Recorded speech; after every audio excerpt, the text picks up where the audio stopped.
जय हिंद दोस्तों, मैं सूर्यांश गौरव जुड़ा हूँ एक बार फिर से आपके साथ। दोस्तों, मैं आज जिस शख्सियत के साथ बैठा हूँ, जिस व्यक्ति के साथ बैठा हूँ, वो अपने आप में बहुत बड़ी चीज़ है।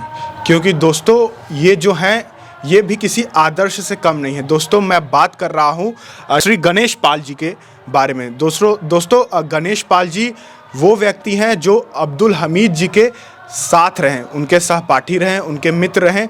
दोनों लोग का बचपन एक साथ बीता। और सबसे बड़ी बात यह है कि अब्दुल हमीद जी से, परमवीर चक्र विजेता अब्दुल हमीद जी से प्रेरणा लेके इन्होंने भी सेना को ज्वाइन किया, सेना में गए और 1965 की लड़ाई में अहम भूमिका निभाई। सबसे पहले दादाजी, आपका बहुत बहुत अभिनंदन है, आपने ये समय हमें दिया है।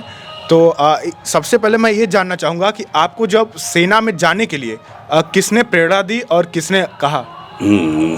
हम लोगों को वर्दी जब हमीद की देखते थे बड़ी प्यारी लगती थी, लेकिन हम लोग कहें कैसे, तो हमीद जो ही आया और बोला कि ये जो है आपको उत्साहित किया था, आपको जो है अब्दुल हमीद जी ने। हमीद ने हमीद जी के साथ आप बचपन से रहे? हमीद के साथ हम लोग नहीं, जैसे हम लोग पढ़ते भी थे और हमीद तो कम ही पढ़ लिख करके चले गए फोर्स में चले गए। तो जो है वो आपसे पहले भर्ती हो गए थे सेना में? कितने साल? 4 साल पहले की भर्ती है। 4 साल। तो उनको देख के आप लोगों को लगता था कि हम सेना में जाना चाहते हैं? हौसला बड़ा बुलंद हुआ। क्या बात है। जब आप लोग बचपन से थे, बचपन से साथ रहे, तो बचपन से ही क्या हमीद जी के अंदर वो गुण थे, वो साहसी थे, हृदय के मजबूत थे? इसमें कोई दो शक नहीं। हमेशा अब्दुल हमीद जो है हमेशा साहसी था और हिम्मतदार आदमी था। वो बहुत हिम्मतदार, किसी के साथ है और खड़ा हो जाएगा, कोई फर्क नहीं पड़ेगा उसके ऊपर। और भगवान ने उसको ताकत भी दिया था और शरीर भी दिया। शरीर भी कितना तकरीबन कद रहा होगा उनका? उनका कद जो है 5.5 फुट। 5.5 फुट, मतलब लंबे तगड़े व्यक्ति थे। और जो है हृदय के जो है उनका कलेजा बहुत मजबूत। तो निशानेबाज।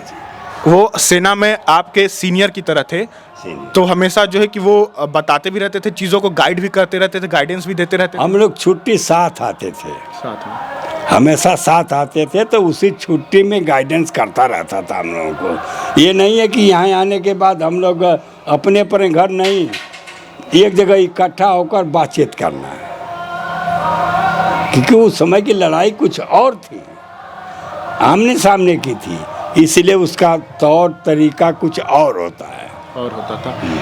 गणेश पाल जी, मैं ये जानना चाहूँगा कि जब जैसे 1965 का युद्ध छिड़ा, तो आप भी उस वक्त थे और जो है कि अब्दुल हमीद जी भी थे, तो दोनों लोग की पोस्टिंग कहाँ पे थी उस समय? हमारी पोस्टिंग गणेश पाल की तो थी चंडीगढ़ और हमीद की थी अम्बाला। लेकिन जब लड़ाई डिक्लेयर हो गई तो हमीद चले गए खेमकंड सेक्टर में और हम चले गए अमृतसर पर। तो जो है उस लड़ाई के विषय में जानना चाहूँगा कि कैसे अब्दुल हमीद जी ने टैंकों को तबाह किया, जो उन्होंने अदम्य साहस का परिचय दिया, जिसकी आज सिर्फ भारत पाकिस्तान या नहीं पूरी दुनिया कायल है। उनके उस जज्बे को देखते हुए कि जो पेंटन टैंक अजेय माने जाते थे, जिन्हें अमेरिका ये दावा करता था कि कोई तबाह नहीं कर सकता, जिसके बलबूते पर उसने दूसरा विश्व युद्ध भी जीता था, उस टैंक को तबाह कैसे किया अब्दुल हमीद जी ने, इसके बारे में अगर बताते तो बड़ा आनंद आता। देखिए, हौसला ही सब कुछ है। हौसला अफजाई जिसके पास है सब कुछ कर सकता है। हमीद जो है 2:30 बजे रात को जो है खेमकंड सेक्टर में RCL गन पर बैठे हुए, और उसके 3 उनके साथी भी थे। हम तो अमृतसर में थे, लेकिन सेठ हम लोगों के यहाँ रहते हैं।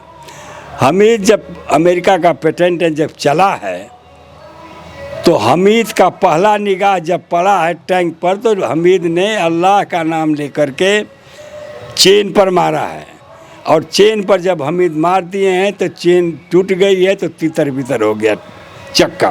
वो आदमी जा नहीं सकता कहीं पर भी। उसके आदमी नीचे भी नहीं आ सकते, उसके अंदर दुबके हुए रहेंगे। इसके बाद में हमीद जो है वहाँ से 100 मीटर दूर भागा, क्योंकि उसकी खासियत है कि उसके ऊपर गोला अगर छोड़ना है तो 100 मीटर दूर भागना है तो भट्टा बना देगा। तो जब आगे गए हैं 100 मीटर, तो दूसर का टैंक नज़र आ गया। अल्लाह का नाम लेकर वो भी मारा, टूट गया भगवान के, ये फर्स्ट ये काम हो रहा है उसी के हाथ से, हमीद के। बाकी तो सब दुबके हुए हैं पेटेंट टैंक के नाम से। इसके बाद में तीसर के टैंक को उसने अपने ग्रेनेड से उड़ा दिया।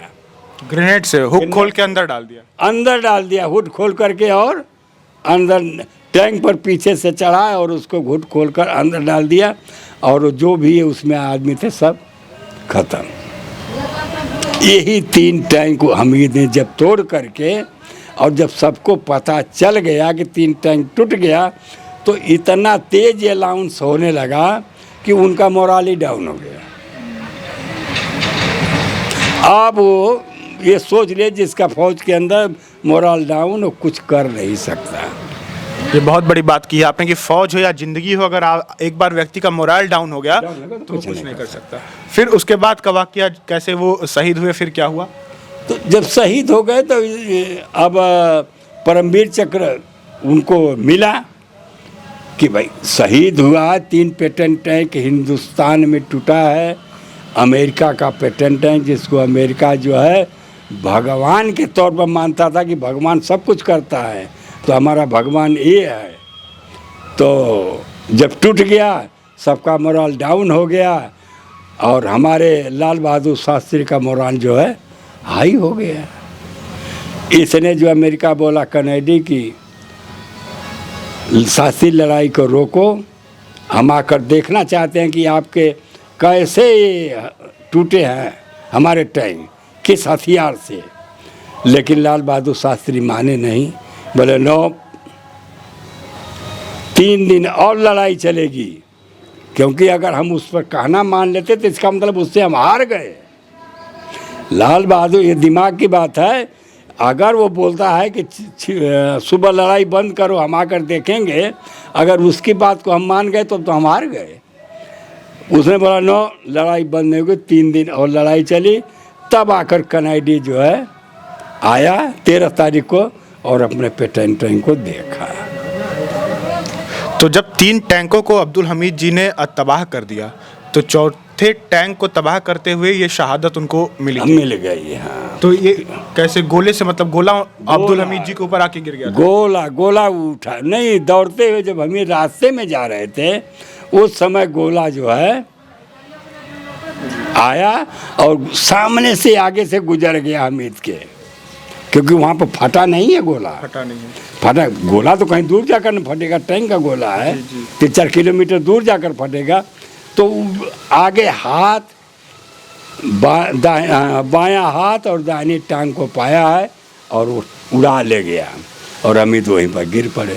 तो जैसे उस समय युद्ध का माहौल था, चारों तरफ टैंक के गोले बरस रहे थे, कुछ दिख नहीं रहा था। जब अब्दुल हमीद जी की शहादत हुई तो उनका पार्थिव शरीर फिर किस तरीके से लाया गया, और लोगों को कैसे पता चला कि हमीद जी ने ये 3 टैंकों को तबाह कर दिया? क्योंकि वहाँ पे कोई अन्य व्यक्ति, मतलब जो सेना के लोग थे वो तो थे नहीं, तो ये जानकारी कैसे प्राप्त हुई? जब हमीद को गाड़ी में लाद लिया, गिर गए, जब लाद लिया तो ड्राइवर जो है सफ़ेद झंडा लगाया और गाड़ी को लेकर अमृतसर हॉस्पिटल में आने लगा। जब आए हैं तो बॉर्डर पर ही पूछा गया कि कहाँ जा रहे हो, तब उसने बोला कि सर एक जवान घायल है, हम उसको हॉस्पिटल ले जाएंगे। तो कर्नल साहब सोचा कि जहाँ लड़ाई टैंकों की हो रही है, वहाँ कोई बचने ही वाला नहीं है, रोको। तो जब रुका, जयंतनाथ चौधरी को खबर गई। जब जयंतनाथ चौधरी ने चेक कर लिया कि नहीं 3 पेटेंट टैंक टूटे हुए हैं, तब उसी समय नाव गांव पूछा गया, क्योंकि उसका भी कमांडर वहीं बैठा हुआ है।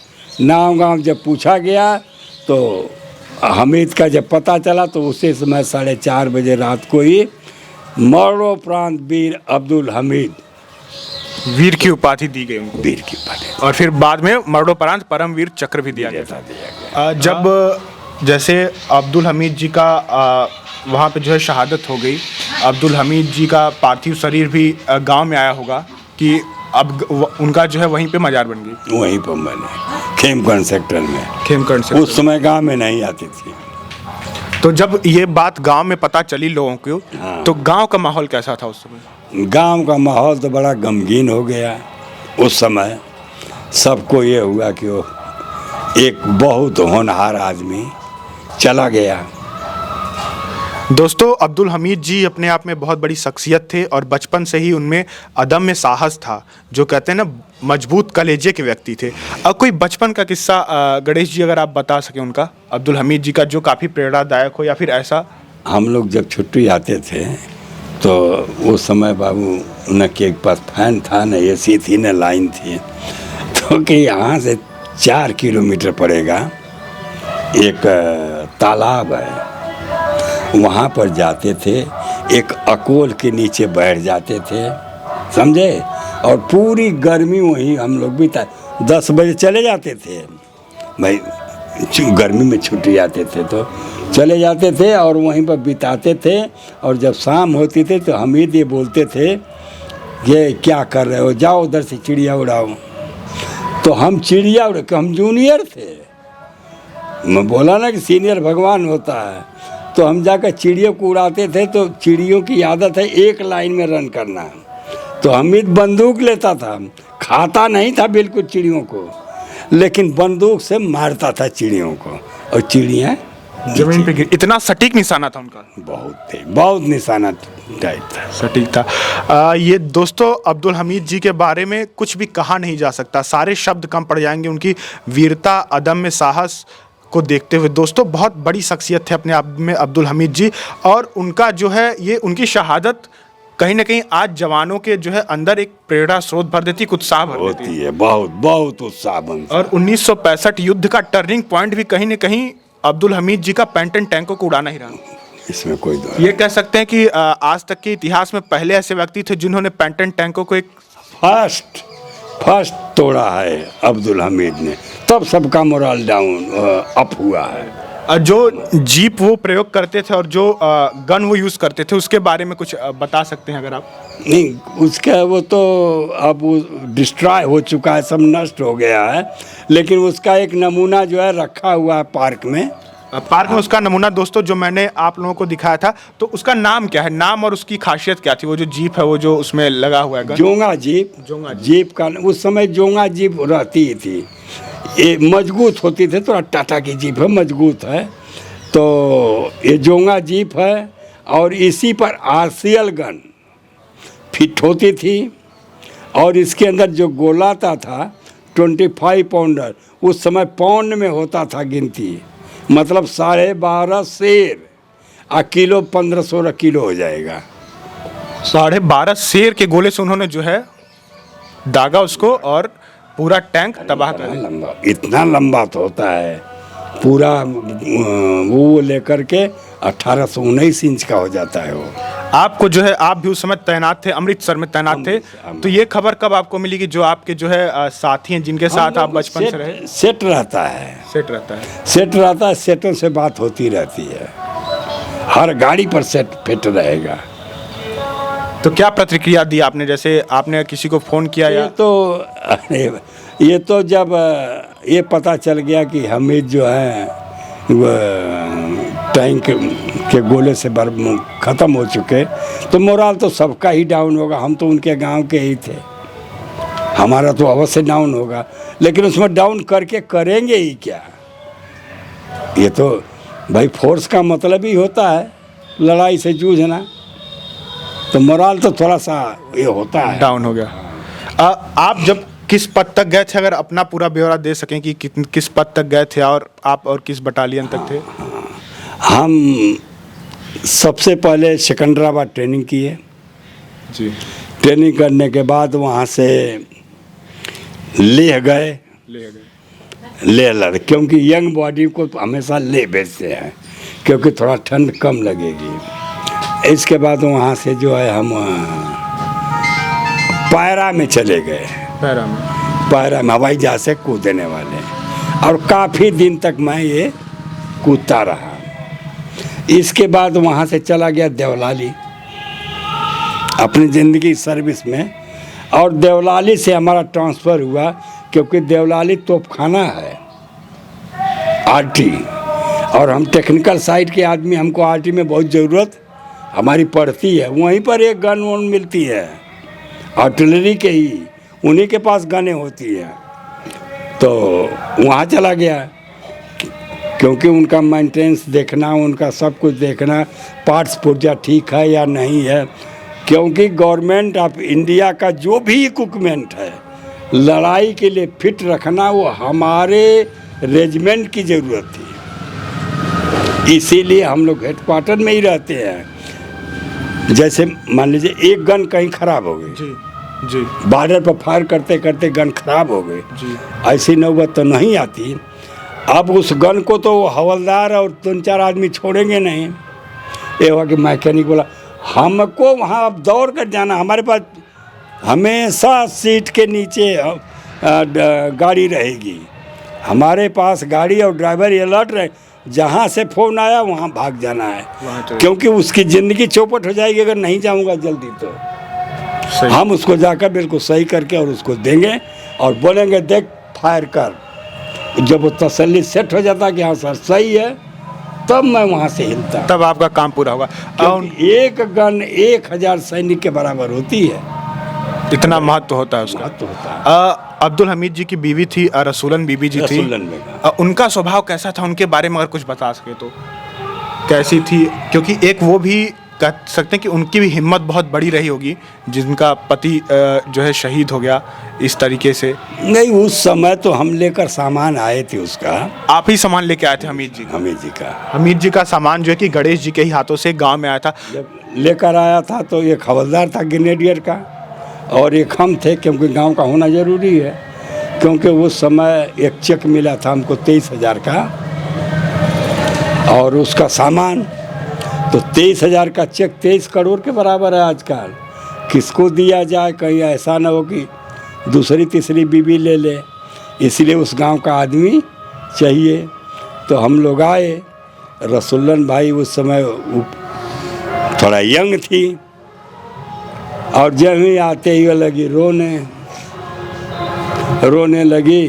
जब अब कैसे रोई कि पियावा हो पियावा, बचवन के टुआरा करावला हो पियावा, ऐसे काका रोने, हम लोग भी रोने लगे। आंखें नम हो गई सबकी, क्योंकि वो आँखें सबकी नम हो जाएंगी वहाँ। यहाँ पर अरे जो भी हिंदुस्तान उत्तर प्रदेश का था, राज्यपाल बैठा था 15 दिन तक यहाँ पर, गवर्नर और बैंक, ये सब अधिकारी यहीं पर हाजिर थे। क्योंकि यहाँ से जो रिपोर्ट जाती थी तो हमको बोला गया था कि जो कुछ मांगना है धामपुर के लिए तुम मांग लो, सब कुछ तुरंत मिलेगा। हाई रोड नहीं थी बाबू, ये बना है 65 के बाद बना है। 65 के बाद बना है। मतलब इस गांव के विकास में भी कहीं ना कहीं अब्दुल हमीद जी का ही हाथ रहा और आपका हाथ रहा। इस समय तो भाई उसके नाम, ये अब्दुल हमीद के नाम से ही रोड है गाजीपुर तक। इसके बाद जो है जब आए तो बोला कि जब सिखा कर बोला गया था हम लोगों को कि जो मांगना है मांग लेना, तुम लोग अस्पताल मांगना अस्पताल मांग लो, कि भर्ती दफ्तर मांगना है भर्ती दफ्तर मांग लो, जो मांगोगे सब मिलेगा। क्योंकि सारे अधिकारी रोने लगे, भूल गए। और वो दक्षिणी भारत का जो हवलदार था वो नान हिंदी था, वो हिंदी जानता ही नहीं था, वो क्या कहेगा। ये तो सिखला कर हमको भेजा, लेकिन हम भाई सिपाही थे ना, कम उम्र के थे, कम सर्विस वाले थे, एक्सपीरियंस उतना नहीं था। अब्दुल हमीद जी जब रहते थे आपके साथ तो क्या शौक, किस चीज़ के वो बहुत शौकीन थे? कुछ खेलना कूदना, खाना पीना? खेलना कूदना, खेलने के थे, खाने को उतना शौकीन नहीं थे, सिर्फ खेलने के शौकीन थे। वॉलीबॉल, फुटबॉल, हॉकी सब यही ग्राउंड में खेलते थे हम लोग अब्दुल हमीद जी के साथ में। आपसे कितने बड़े थे? क्या उम्र में भी बड़े थे कि सेना में ही पहले भर्ती हुई? 1900 हमीद सेना में बहुत पहले भर्ती हुए थे, तकरीबन 4 से 5 साल पहले। आप उम्र में भी बड़े थे आपसे? उम्र से भी बड़े थे। आपकी गणेश जी कितनी उम्र होगी अभी? 82 साल आपकी उम्र है। तो आपसे तकरीबन 2-3 वर्ष वो बड़े थे? हाँ, 2-3 वर्ष बड़े थे।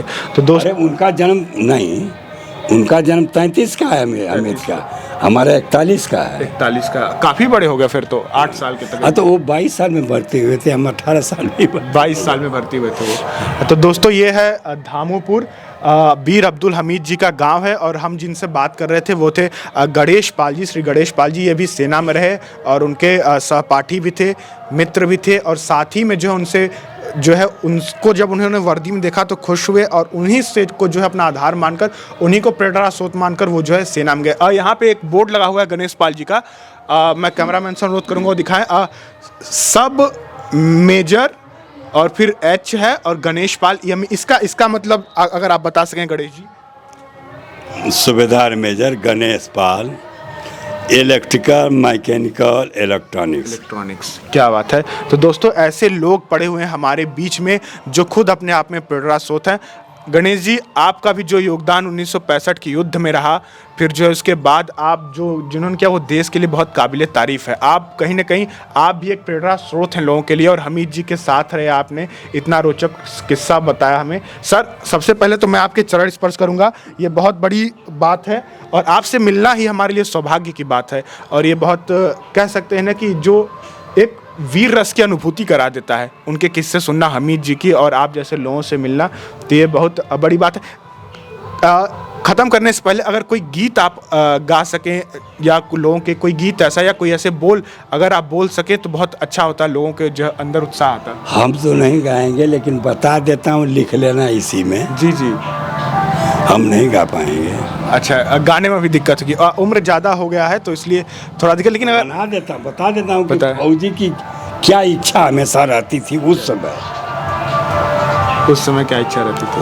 एक फौजी, खाली बता देता हूँ करना, एक फौजी जब मरता है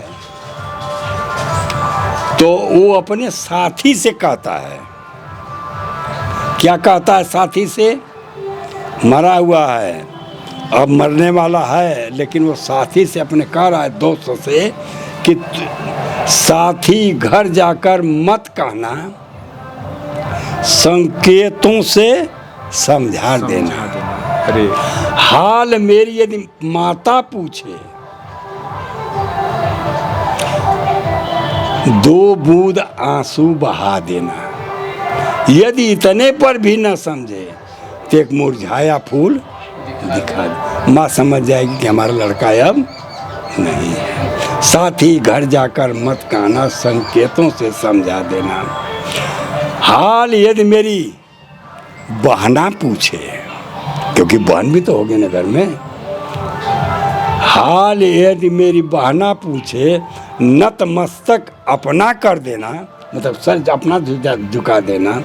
यदि इतने पर भी न समझे तो राखी तोड़ दिखा देना कि तुम्हारा भाई नहीं रहा। अरे, ये बहुत बड़ी बात है अपने आप में। तो सर, सैल्यूट करता हूँ आपके जज्बे को जो आप लोगों ने। हाँ बिल्कुल बिल्कुल। हम हाल यदि मेरी माँ पत्नी पूछे, भाई औरत भी तो सबसे लास्ट में पूछेगी। हाल यदि मेरी पत्नी पूछे तो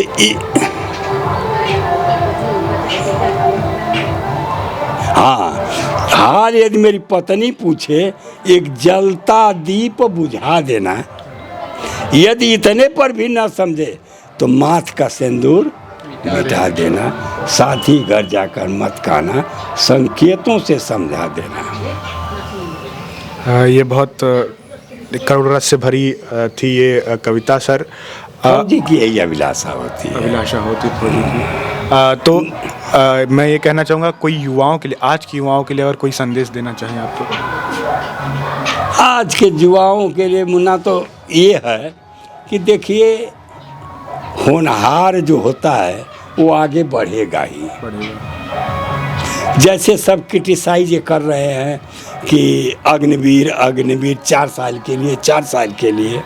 हम कहते हैं कि 4 साल का एक लड़का जो है चौराहे पर घूम रहा है, 18 साल में भर्ती होकर के वो 22 साल तक नौकरी करे मान लीजिए, तो तनख्वाह 12-13 लाख पा जाएगा। जी बिल्कुल। और इसके बाद जब वो अगर मान लीजिए गलती से उसको नहीं रख रही है तो 17-18 हज़ार दे करके भेजी, लाख देकर भेजेगी, तो 30-32 लाख पा जाएगा। आधा उड़ा भी दिया होगा तो 16 लाख का कोई एक बिजनेस कर सकता है, आवारा लड़का। नहीं तो वहाँ का आया हुआ पुलिस में होगा, आरपीएफ में होगा, डीएससी में होगा, सीआरपी में होगा, बीएसएफ में होगा, हर जगह सेट हो जाएगा। सेट हो जाएगा, सही कहा आपने। तो ये थे गणेश पाल जी, जिनसे आज बात की, और सच कहूँ तो भाव विभोर हो गया था मैं भी। ये बहुत कह सकते हैं ना, ऐसे लोगों के बीच हमारे लोग ऐसे हैं और हम उन्हें जानते तक नहीं। कहीं ना कहीं ये लोग गुमनामी में रह रहे हैं और इतने बड़े बड़े कारनामे इन्होंने किए हैं। तो दोस्तों ये बहुत बड़ी बात है। अब मैं भी ज़्यादा नहीं बोल पाऊँगा। तो सर बहुत बहुत धन्यवाद आपका, आप हमेशा हमारे प्रेरणा स्रोत रहेंगे और ये बहुत बड़ी बात है। तो इन्हीं शब्दों के साथ अब विराम लेना चाहूँगा, तब तक के लिए जय हिंद।